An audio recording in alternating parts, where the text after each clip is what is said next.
Alright, Platoon, fall in. I'm the Joe. He's the Craig. Jared! You're so welcome. Welcome to the show. It's going to be great. It's going to be great. What do we got today? We got some infections. All of our headlines today have been infected with The Dome. the dumb. They has The Dome. Zimbabwe? Zimbabwe who? The dumb. The Dome. Paris? The Dome. The U.S. dead? Like 20 trillion kinds of The Dome. And last but not least, Twitter. Y'all on Facebook have, like, cornered the market on The Dome. Well done. We'll discuss all that. And a hero who is not Dome. No. Fantastic hero. Yes. We're going to get there. First, inspirational thought. Yes. So, the first 10 words in the Bible. In the beginning, God created the heavens and the earth. So you think of that, and you think of God as the chief innovator, the chief creator, and you think that He is our Father, our Heavenly Father, right? So we got some of those genes, right? Well, at least I did. Sometimes I question you. Keep talking, McDonald's. Yeah. So we all want to be innovators, right? We're all endowed with the sense to be creators. We all want to create something. We want to have that spark within us. And there's a good quote I got here from Mr. Tom Freston. He said, "Innovation is taking two things that already exist and putting them together in a new way." How cool is that? Kind of what we're doing. Pretty cool.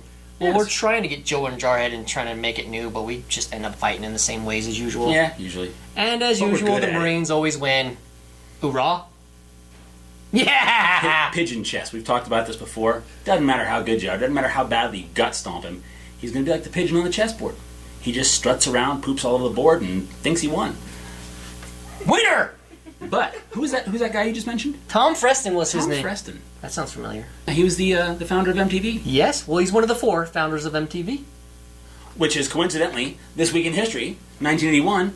MTV was launched, and oh, how the mighty have fallen. Right? MTV was cool. It was cool. Back in I the remember. day. I'm old enough to remember when MTV came out. You is old. And, yeah, I know. He's really old. I am. So 1980s, right? You got actual music on MTV. You have pop music toward the 88, 89 time frame. You have Yo MTV Raps. You have the Unplugged series, which was just amazing content. Would kind of like this, Yeah. It was weird that MTV Music Television actually played music. right? On into the 90s, they were still playing music. They were playing good music, but you started to see other stuff mixed in with the music. You started to see Beavis and Butthead. Jon Stewart got his start in the 90s on MTV. Loveline, that kind of stuff. You started to see a little more social content in there rather than just music. 2000 rolls around. Oh Uh-oh. boy! Now you got Jackass. Now you got Punk'd. Now you got the Osbournes. Now you got A Shot at Love with Tila Tequila, going off a cliff. Until you run smack into the 2010s, where you have Jersey freaking Shore, 16 and Pregnant, and the Teen Mom series. Right? Really? Yeah, And who was their target audience again? Teen Mom. Just saying, yeah, they're not marketing this to me, Right? right? Oh my gosh. So this is what you get when you allow people with absolutely no moral compass whatsoever to control your entertainment industry. And parents, this is what happens when you allow your kids unrestricted, unmonitored access to this kind of entertainment. Whatever you subsidize, you get more of, I'm saying. Yeah, it's hard because you want to have a balance in all things, right? A moderation in all things. Right. So there might be a few good things on MTV. You might, every once in a while, catch a music video still on MTV. I don't know. They still do that? Total Request Live TRL is their like flagship show now. Yeah. But I'm just saying, if you have a really big Olympic-sized swimming pool and there's only one turd in it, do you want to go swimming? No. No. But this isn't that. This is a swimming pool full of turd that has a Right. clean spot. Yeah. 4-foot section over there. I'll swim right there. No. Just avoid it. Speaking of turds, there's whole countries that are turdish. Yes. Now Zimbabwe. You know what? I don't even care. That place is a dump. It is fun to say. Zimbabwe. So, get this. They're having their first elections, real elections, since 1980. How are we in 2018 still having countries just having their first elections? This is insane to me.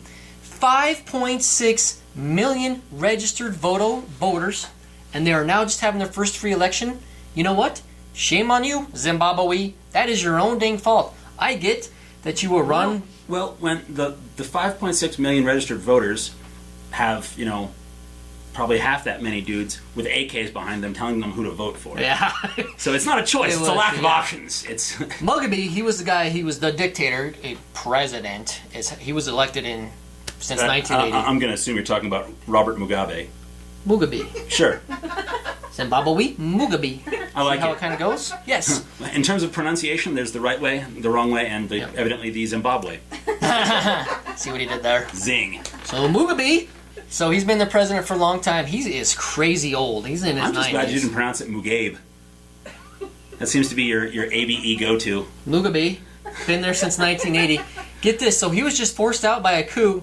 Now this is going to be even more fun, because the guy that forced him out of his coup used to be his ally. They were in the same political party together. Wait, so you're telling me that the person who initiated the revolution wanted power after the revolution?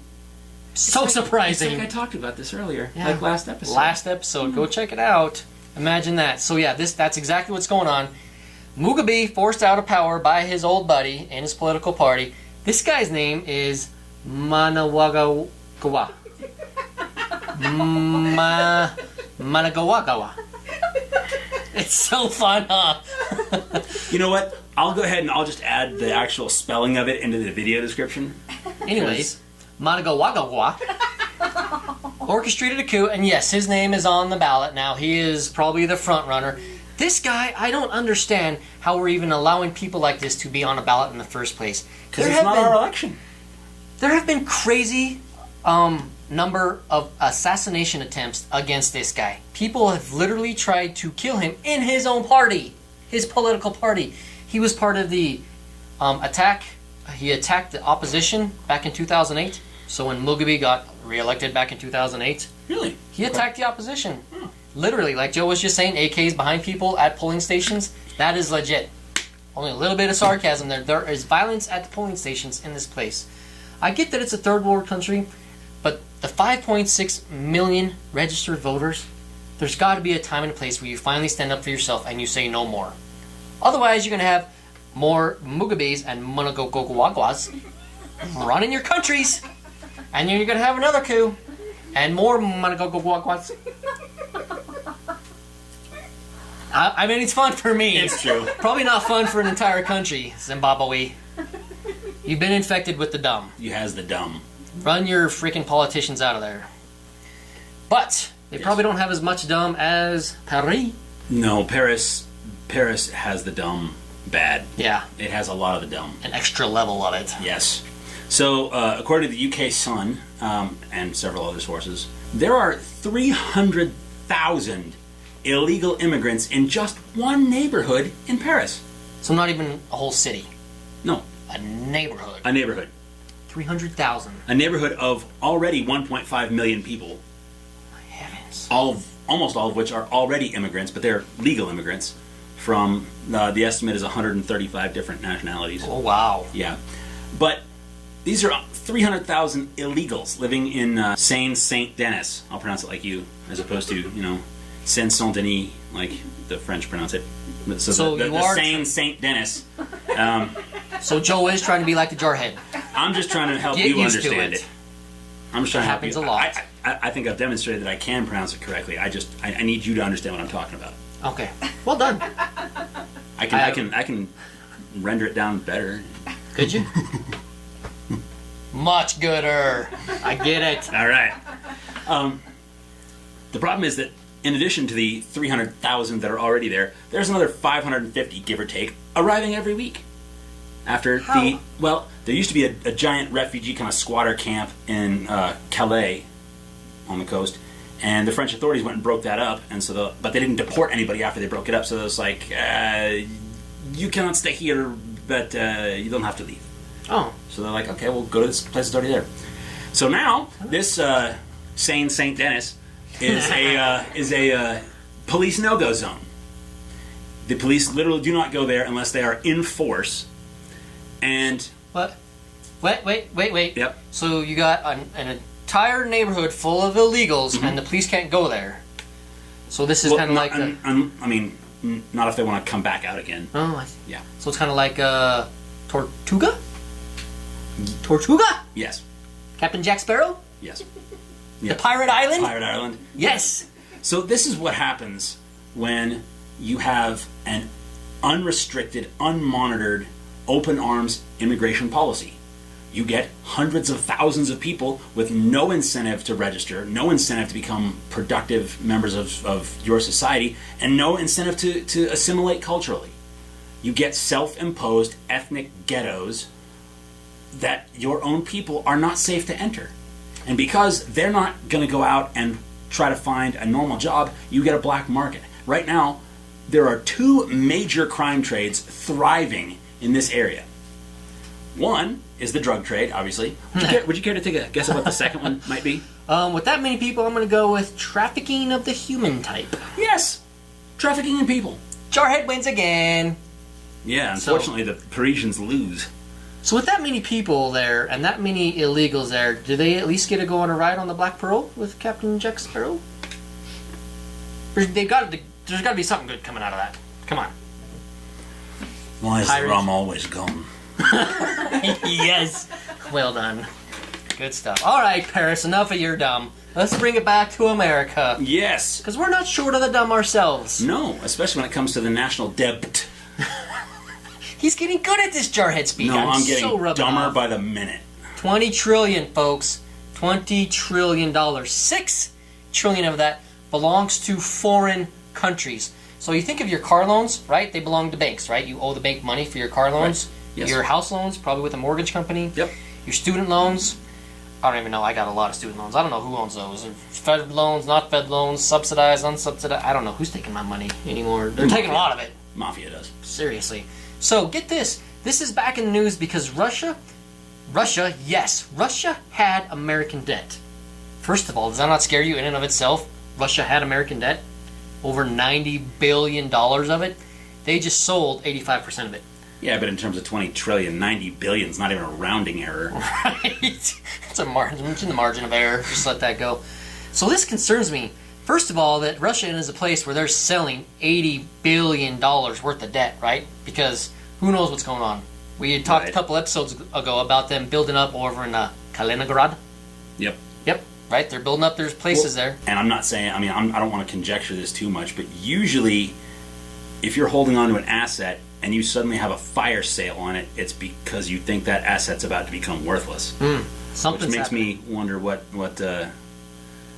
Comrade Putin is doing. Right? Because having America's debt is a big deal. Every country wants in on America's debt, right? Yeah. It's one of our biggest things of our GDP is our actual debt. Yeah. So, we got a friend flying around here. He's going to bite me on the face. I'm going to end up eating it. Good God, didn't I see that thing fight Godzilla once? I don't think I won't. Holy cow. So, the U.S. debt. It's a big deal that Russia is selling this off because what are they doing with $80 billion? My question is, who are they selling it to? Well, there's a lot of big players in the market like China. China is actually the biggest owner of American debt. They have $1.3 trillion of our debt. Now that scares me because there's a big trade war going on right now, right? We're slapping each other with tariffs and they're holding $1.3 trillion of our debt. What if they called that in? What if they said, okay, pay us your debt? You can have California. We won't miss it. Except for the good couple people there, which we're going to talk about on our hero segment. Stand by for that. Nice. Right? Nice. So, A real quick. little early for a segue, but that was good foreshadowing. We'll jump to there. Real quick, last thing I want to touch about on the U.S. debt. I get that there's probably people in Wall Street who own hedge funds who think that they understand this of why foreign countries should own our debt and why we also want to own other countries' debt. Because yes, China has $1.3 trillion of our debt, but guess how much debt we have of China's? Do tell. $1.3 trillion. We have exactly the same amount of each other's debt. Tell me the math on that, Joe. Well, you can have California, and we'll take Hong Kong, and we'll call it square, yeah? I love that. I dig it. Good deal. The debt in the U.S. has been infected With the dumb. with the dumb. Lots of the dumb. Get involved. Tell your congressman. Indeed. Take a pay cut. You know who else has the dumb? Twitter. The Twitters. And the Facebooks. And the Facebooks. Infected. Yes. Tell us about it, Joe. So, Twitter is now hiring European college professors. Who's a peon? European? All right, just want to get that out. Get that out right now. All right. You may continue. I stink palmed your microphone right before the show. Dude, that's not very nice.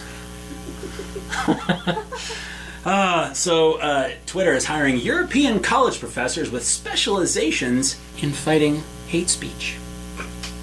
Excuse what? Because they consider certain words to be evil. Yeah.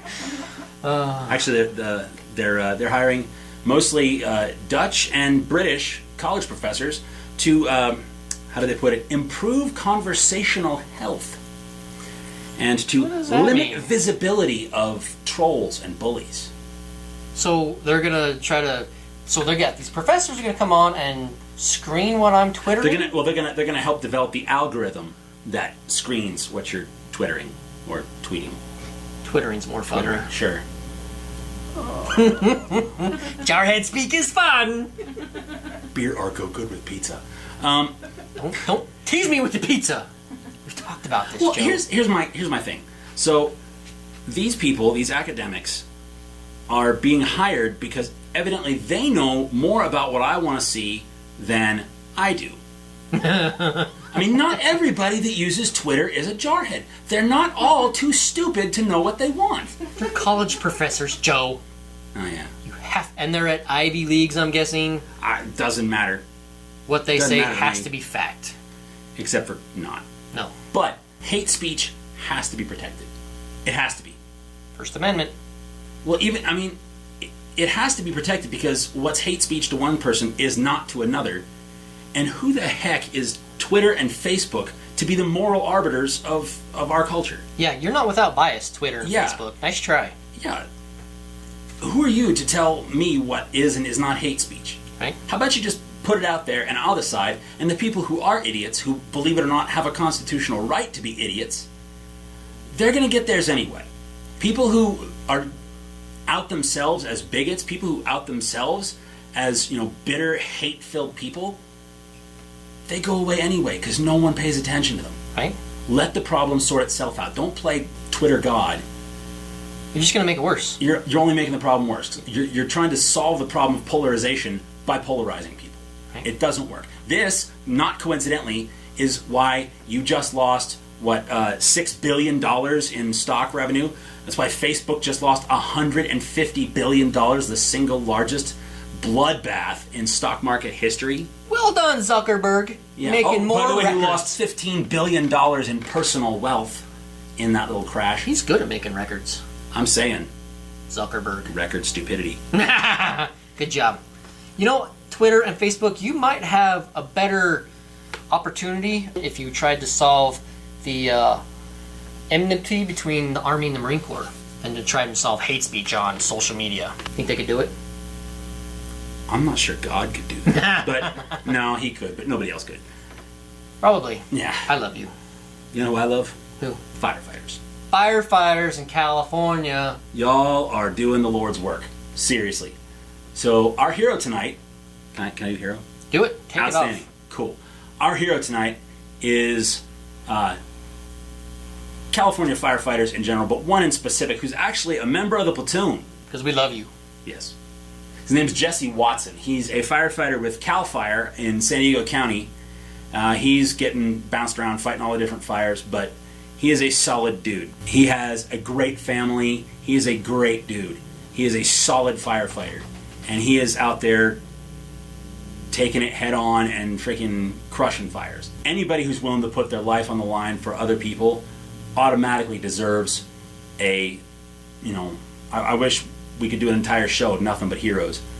But when it's a member of the Platoon out there doing the job, when he's got a big family behind him that he has to support, and he's out there risking his life instead of being at home having dinner with them, definitely deserves a spot as a hero. Miss you, brother. Stay safe, all right? Keep up the good work, yeah. Stay safe. We were already hearing of firefighters dying over there. Yeah. And civilians. Keep yourself safe. Stay safe, We brother. appreciate the work you do. Absolutely. And we love you because you're part of the Platoon. This is what happens when you join the Platoon. You automatically get awesome. Yes. Like Jarhead awesome. Well, How epic is that? I think you just actually did him a disservice there. You don't know. I kind of do. I'm bleeding off on you. You've been speaking Jarhead all night. You don't need to be doing anything off onto me. that's our show. We need help. We're gonna be overrun by moths. We need assistance. He needs help. Like competent, board-certified, professional help. Or like one of those like 160 count crayon boxes. One of the two. There it is! Problem solved. I'll be okay with that. Alright, we better close the show before that moth. Before the moth eats one of our production assistants. Okay. Thanks for joining us, Platoon. See you next time. Platoon dismissed? Platoon dismissed.